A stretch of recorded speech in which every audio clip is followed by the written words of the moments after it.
So in this lecture, we will be going to discuss about unit vectors and the components of vector. So getting starting with unit vectors. Unit vector क्या होता है? तो अगर कोई भी vector उसका direction जो vector आपके पास दिया है उसी के साइड में है, मतलब उसके पैरेलल में है, और अगर उसका मैग्नीट्यूड 1 है तो इसको हम कहेंगे यूनिट वेक्टर्स. फॉर एग्जांपल आपके पास एक वेक्टर दिया है ऐसे करके, उसका मैग्नीट्यूड 3 है, A1 A1 A1 टोटल है 3 यूनिट. तो अगर यहाँ पे ए भी एक वेक्टर है जिसका मैग्नीट्यूड 1 यूनिट है और डायरेक्शन भी, ये अगर ए वेक्टर है तो ए वेक्टर के डायरेक्शन में भी इसका डायरेक्शन है, तो इसे हम कहेंगे यूनिट वेक्टर्स. लेकिन अगर आपके पास सेम वेक्टर 1 यूनिट है, ये 1 यूनिट है, 1 यूनिट, लेकिन इसका जो डायरेक्शन है वो गिवन जो है आपके पास ए वेक्टर उसके ठीक एंटी पैरेलल में है, तो इसे हम यूनिट वेक्टर नहीं कहेंगे. तो unit vectors, a unit vector is a vector having unity magnitude मतलब उसका मैग्नीट्यूड 1 है and the direction is parallel to the given vector. तो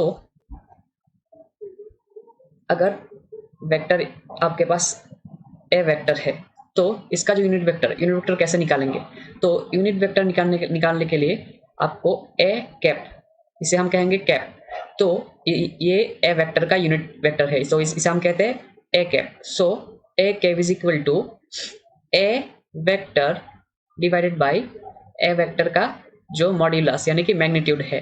तो इसे हम कह सकते हैं कि A vector equal to, A vector cross multiplication होगा, इस साइड में जाएगा और ये इस साइड में जाएगा, तो ये होगा A cap into A cap का मॉड्यूलस. तो हमने देखा कि अगर आपके पास वेक्टर है, वेक्टर को आप कैसे रिप्रेजेंट कर सकते हैं यूनिट वेक्टर्स के टर्म पे.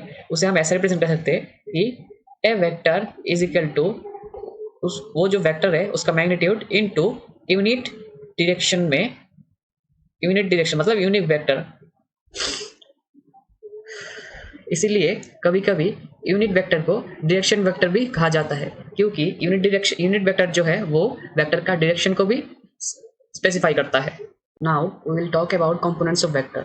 तो कंपोनेंट्स ऑफ वेक्टर समझने के लिए, सपोज ये ये ये ये एक कोऑर्डिनेट सिस्टम है, ये एक्स है, ये वाई है, ये जेड है, और सपोज ये ईस्ट डायरेक्शन है और ये north.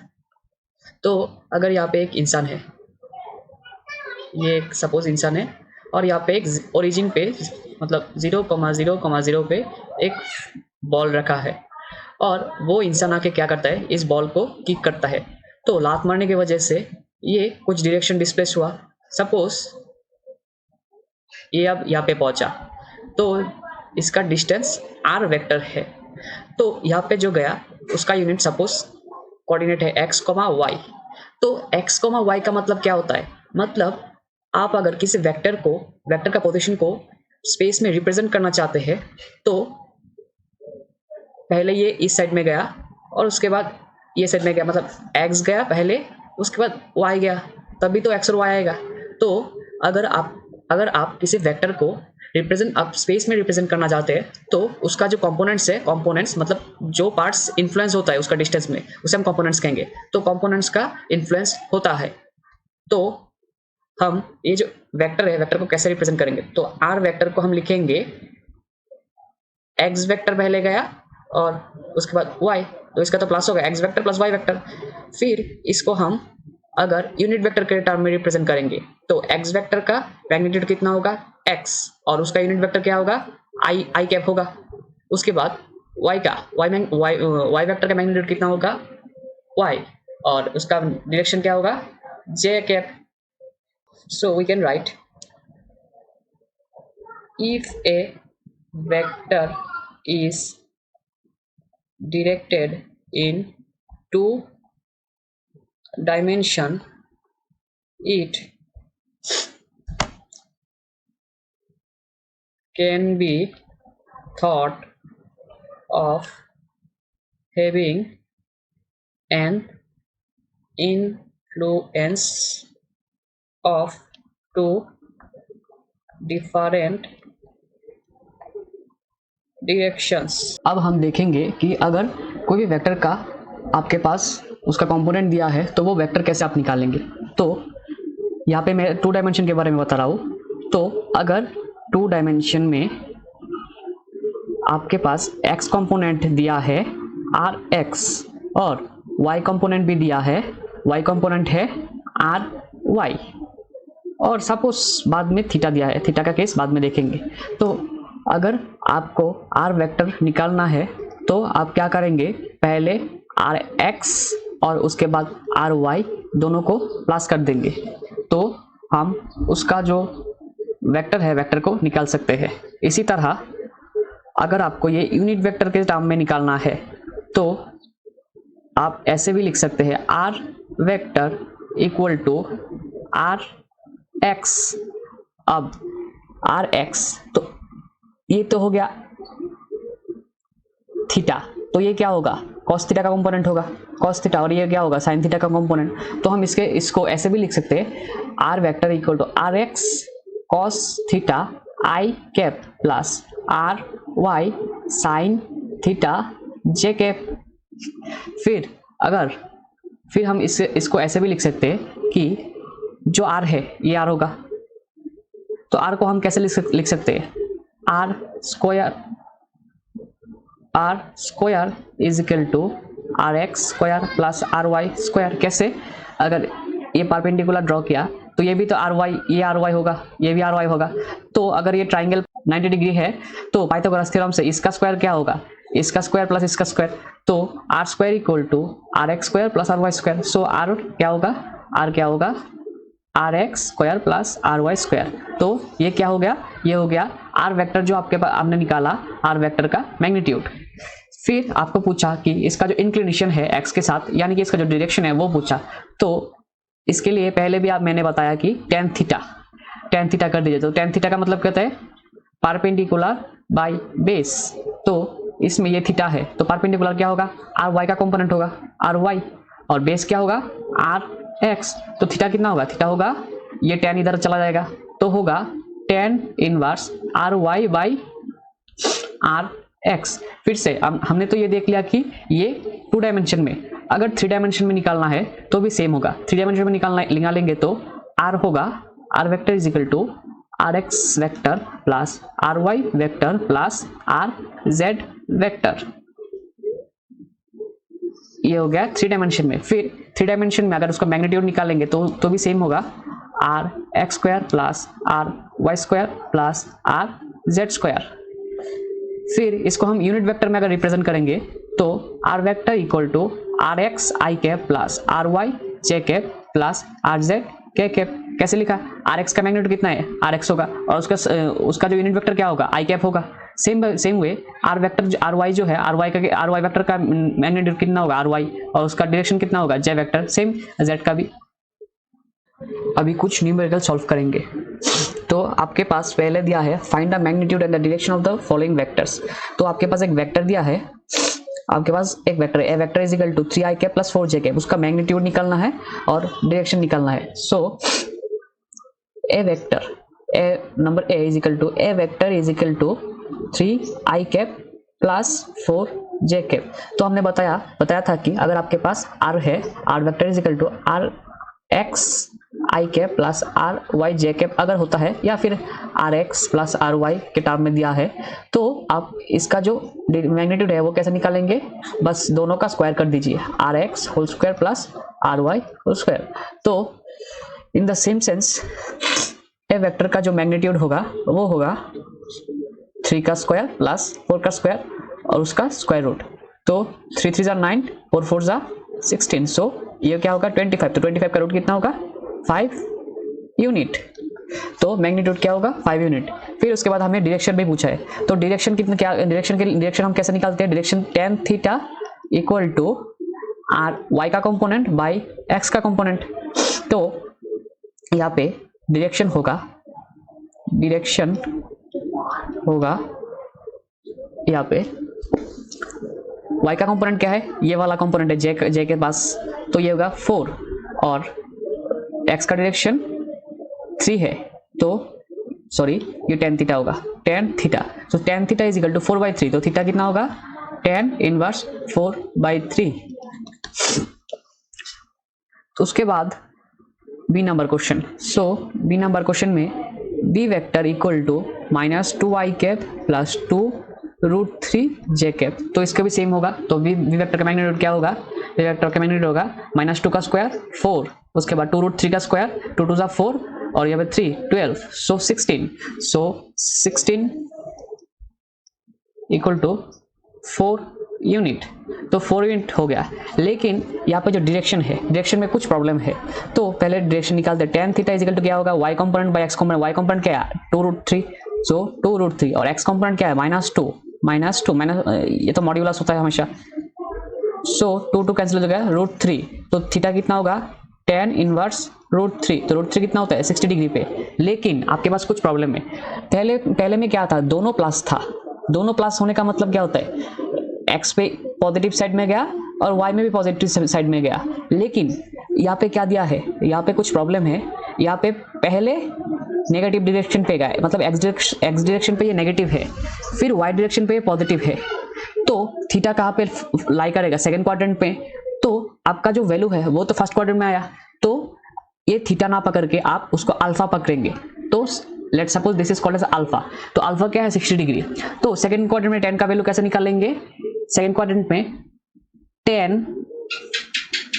Theta is equal to जो यहाँ पे 180 है, 180 से अल्फा को माइनस कर देंगे सेकंड क्वाड्रेंट के लिए, तो 180 माइनस 60, तो कितना होगा 120, ये हो गया सेकंड क्वाड्रेंट के लिए। अगर आपका वैल्यू थर्ड क्वाड्रेंट में आता है, तो थर्ड क्वाड्रेंट में आने से इसको सिर्फ क्या होगा 180 प्लस अल्फा हो जाएगा। फिर अगर फोर्थ क्वाड्रेंट में आता है, तो फोर्थ क्वाड्रेंट में आने से क्या करेंगे आप, यहाँ पे पहले 180 था, लेकिन आप क्या करेंगे शॉर्टकट में 360 और उसके बाद उसका अल्फा जो एंगल निकाला वो माइनस कर दीजिए, तो ऐसे बाकी दो कर सकते हैं आप। So our next question is given. Let us read this.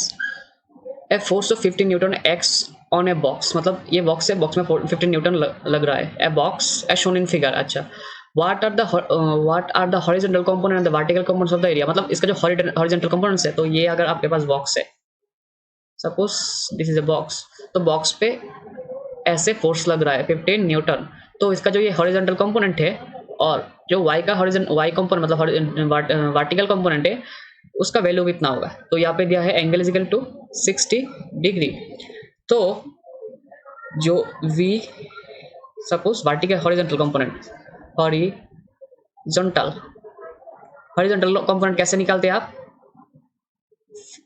FH is equal to जो फोर्स है उसमें कॉस का कंपोनेंट ऐड, हॉरिजॉन्टल का ये वाला कॉस का कंपोनेंट, तो F का वैल्यू कितना है 15 और कॉस थीटा कितना है 60, तो कॉस 60, सो 15 इंटू कॉस 60 मतलब हाफ, तो होगा 7.5 ये होगा।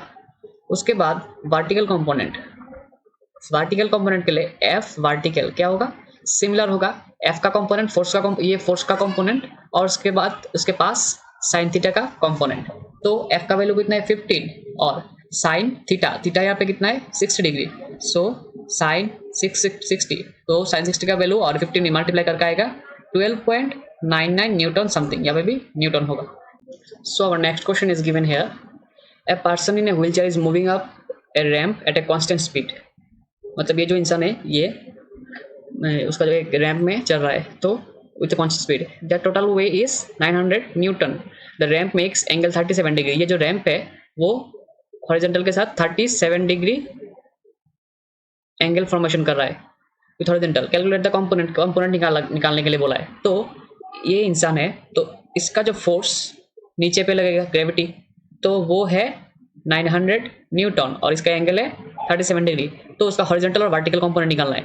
तो इसको ऐसे एक्सटेंड करते हैं और इसको ऐसे, और ये अगर थीटा है तो ये भी थीटा होगा।